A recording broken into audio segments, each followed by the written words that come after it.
പട്ടണത്തിൽ ധനികനായ ഒരു അച്ഛനും മകനും ഉണ്ടായിരുന്നു.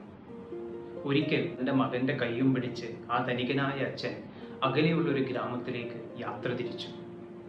ദരിദ്രരായ ഒരു കൂട്ടം കർഷകർ താമസിക്കുന്ന ഗ്രാമമായിരുന്നു അത്.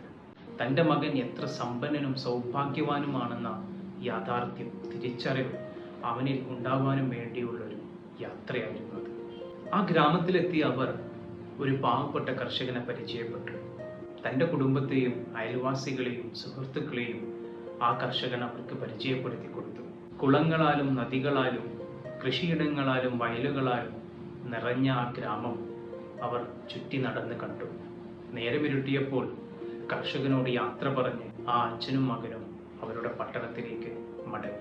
യാത്രാമധ്യേ ആ അച്ഛൻ മകനോട് ചോദിച്ചു, മോനെ, ഈ യാത്ര നിന്നെ എന്താണ് പഠിപ്പിച്ചത്?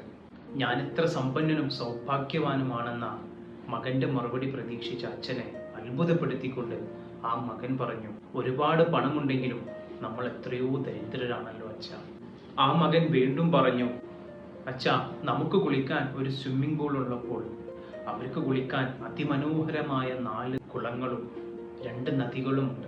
രാത്രിയുടെ ഇരുട്ടിന് വെളിച്ചമേകാൻ നമുക്ക് വില കൂടിയ വിളക്കുകൾ ഉള്ളപ്പോൾ അവർക്ക് ആകാശത്ത് വെള്ളി വെളിച്ചമേകാൻ ഒരു അമ്പിളിമാമനും ആകാശം നിറയെ മിന്നുന്ന നക്ഷത്രങ്ങളുമുണ്ട്. നമ്മുടെ സുരക്ഷയ്ക്ക് കൊട്ടാരതുല്യമായ ഈ വീടിന് ചുറ്റും ദൃഢമായ ചേർത്തുവെച്ച മതിലുകളുള്ളപ്പോൾ അവർക്ക് സുരക്ഷയ്ക്ക് ചേർത്തുവെച്ച ദൃഢമായ കുടുംബ ബന്ധങ്ങളുണ്ട്.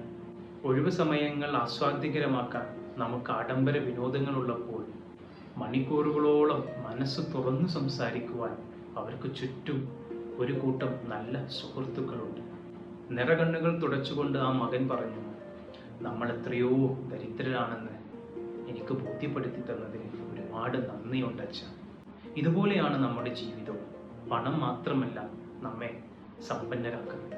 നല്ല കുടുംബം, നല്ല ബന്ധുക്കൾ, നല്ല സൗഹൃദങ്ങൾ, ഒരു പിടി നല്ല ഓർമ്മകൾ എല്ലാം ചേരുമ്പോഴാണ് നല്ല ഒരു ജീവിതം ഉണ്ടാകുന്നത്, നമ്മൾ സമ്പന്നരുമാക്കുന്നത്. ശുഭദിനം.